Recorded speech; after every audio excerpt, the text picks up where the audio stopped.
আর এই যে আমি ভাবছি ওইদিকে আরো প্রচুর জল, মানে এদিকে আর যাবো না। আমি ভাবছি যে বাচ্চা নিয়ে স্কুলে কিভাবে যাব আর থাকবো কিভাবে এই জলের মধ্যে।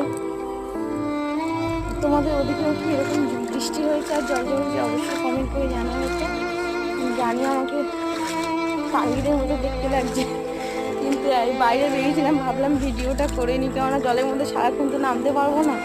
দেখো অবস্থা, দেখো পুরো সারা জায়গা এরকম হয়ে গেছে, মানে জলে জল হয়ে গেছে।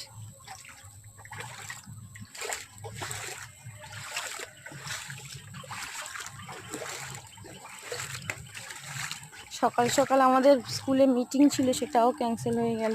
মেয়ের স্কুলের মিটিংও ক্যান্সেল হয়ে গেল, মানে এতটা স্কুলের ওখানেও জল জমে গেছে তার জন্য। তো টাটা।